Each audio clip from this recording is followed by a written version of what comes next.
Également, l'invité de ce 20h est Thierno Birahim Aou, le directeur général du CETUD. Bonsoir. Bonsoir.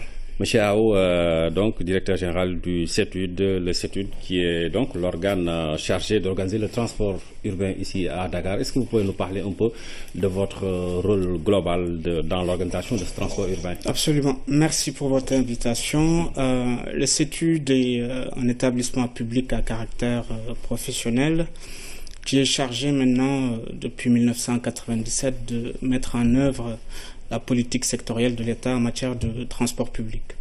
Donc, plus spécifiquement, nous avons comme mission l'organisation et la régulation des transports. Ça passe évidemment par des missions de planification et de mise en œuvre de projets qui s'intéressent spécifiquement à l'amélioration des conditions d'exploitation des transports publics, dans l'espoir que ça se répercute dans les conditions de déplacement des usagers. C'est notre mission principale à Dakar. Ensuite, il faut rappeler que depuis 2015, sous l'impulsion de son Excellence le chef de l'État, M. Macky Sall, nous avons étendu un de nos actions majeures, le renouvellement du parc et la modernisation des transports urbains dans 10 villes avec l'extension du programme dans les capitales régionales. C'est dans ce sens qu'on œuvre depuis quelques années et ce programme de renouvellement est accéléré, ce qui a permis de mettre en service depuis 2015 450 bus au bonheur des populations des capitales régionales. Alors, vous lancez, si je puis me permettre, une nouvelle phase avec le projet Bus Rapide Transit. Alors, présentez-nous d'abord ce projet. Alors, il faudrait se réjouir d'abord, avant de passer à la présentation du projet, de la nouvelle toute récente qui vient de tomber parce que la Banque mondiale a validé hier un financement de 184 milliards de francs CFA qui prennent la quasi-totalité du financement nécessaire pour mener le volet infrastructure et système de ce projet. Alors, qu'est-ce que c'est un BRT? Donc, il s'agit d'un mode de transport capacitaire. Ici, c'est un mode par bus, donc routier, qui offre quasiment la qualité de service d'un tramway.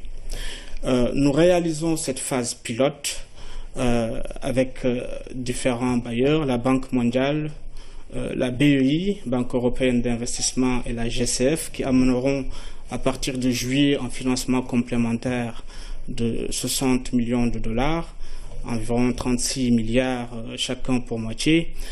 Il s'agit pour nous d'améliorer les conditions de mobilité urbaine. Vous connaissez la congestion de Dakar entre la préfecture de Guédiawaye et Petersen. Donc, consolider l'agglomération par un transport de masse et améliorer l'accessibilité en aménageant les routes traversées, 15 communes, par une voie exclusivement dédiée au BRT, les 2 autres voies par sens étant banalisées et dédiées aux voitures particulières. C'est des voies spéciales ou bien c'est l'existant? Alors, nous sommes sur des voies spéciales complètement aménagées.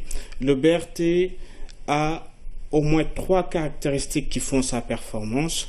C'est l'exclusivité de la voie qui garantit les temps de parcours et qui donc offre une performance d'exploitation. C'est la modernité des systèmes d'exploitation qui y sont liés, qui offrent un transport intelligent avec la possibilité pour les usagers de planifier leur départ, leur arrivée en ayant l'information voyageur au niveau des stations. Ça se caractérise aussi par le design des bus, je disais tout à l'heure, proche d'un tramway, avec un niveau de confort, de sécurité et de régularité, tout en maintenant, nous y tenions, en maintenant quasiment le tarif que nous avons actuellement entre Guédiawaye et Petersen, la gare de Petersen, sur 19 km, en divisant les temps de parcours par 2, nous passons de 95 minutes à 45 minutes. Ça explique le BRT. Ce sera donc quelque chose de totalement nouveau par rapport à ce qu'on a connu jusqu'ici. Alors, il s'agit pour nous de révolutionner complètement le visage du transport public dakarois. C'est une réussite parce que ce projet a été mené dans des temps parfaitement maîtrisé, avec des contraintes fortes, puisque la Banque mondiale l'avait classé A. C'est le plus haut niveau de contraintes sur les diligences à mener pour la validation des projets et de ces documents de sauvegarde. Ce projet a connu un succès retentissant, je pense, parce qu'il y a eu un portage fort par nos autorités politiques, en commençant par son Excellence le chef de l'État Macky Sall, Monsieur le ministre des Transports, qui nous ont aidés à diligenter en classant ce projet majeur des transports publics PSE. Ce projet a un succès parce que ça connaît aussi une deuxième caractéristique, c'est l'engagement du Sénégal, avec ce seul projet de transport, de contribuer à l'objectif de la COP21 de réduction des émissions de gaz à effet de serre. Donc, projet majeur, financement de la Banque mondiale avec un mécanisme nouveau pour la première fois, ce qu'on appelle le Scale-up Facility. 2 autres bailleurs qui viendront compléter le financement en juillet. Et l'Agence française de développement vient de terminer une mission initiale d'identification du projet pour ensuite se concentrer sur l'ensemble du rabattement qui fera qu'on aura un réseau de transport public complètement restructuré, qui offrira la qualité de service qu'attendent les usagers entre le BRT et le TER, en veillant pour nous, l'autorité organisatrice des transports, sur l'intégration modale et tarifaire. Pour l'usager, ce qu'on souhaite, c'est donner une qualité de service, du confort, de la régularité avec un tarif unique en veillant à l'acceptabilité sociale de ces tarifs. Il y a une autre innovation majeure qu'il faut saluer dans le mécanisme de financement. Nous avons tenu, en associant un véhicule de l'État, un véhicule que le chef de l'État a mis en place, le Fonds 6, à faire un portage dans la société de capital de la participation de nos opérateurs locaux. Donc nous intégrons le privé sénégalais qui peut participer jusqu'à un maximum de 30% dans la société de capital du BRT, l'AFTU, mais aussi Dakar Demdik. Et je disais tout à l'heure, nous sommes en train de poursuivre le travail avec AFD pour les financements qui feront les infrastructures et les services de bus prioritaires du rabattement. Ces services de bus de rabattement seront exclusivement dédiés à nos opérateurs locaux. C'est ce qui a fait leur adhésion complète au projet. Les populations aussi, parce que nous avons tenu à ce que les concertations soient inclusives, des parlementaires jusqu'aux résidents qui seront impactés. D'accord. Alors, vous avez parlé tantôt de multimodalité du projet avec le TER. Alors, quel sera le lien entre BRT, TER? Alors, vous m'offrez l'occasion de rappeler que ces 2 projets sont inscrits dans le plan de développement des transports urbains de Dakar, ce qu'on appelle la LPDU, la lettre de politique de déplacement urbain, qui définit la stratégie de consolidation de l'urbanisation, mais aussi des transports entre 2015 et 2020. Ces 2 projets ont la particularité d'être inscrits PSE et donc sont prioritaires pour désengorger complètement la région capitale. Donc, quel est le lien entre le BRT et le TER? Il s'agit de 2 transports de masse qui ne sont pas en concurrence. Avec le TER, on transportera 115 000 voyageurs jour à l'horizon 2019. On suit particulièrement ce projet au ministère des Infrastructures, des Transports terrestres et du désenclavement, sous la houlette de M. le ministre Mansour Eliman Khan. C'est une dorsale qui va permettre de faciliter les déplacements entre le centre-ville et la zone Est, la banlieue Est surtout, en ayant un rôle d'accompagnement de l'urbanisation autour de Diamniadio, et vous en parlez tout à l'heure de desserte du futur aéroport.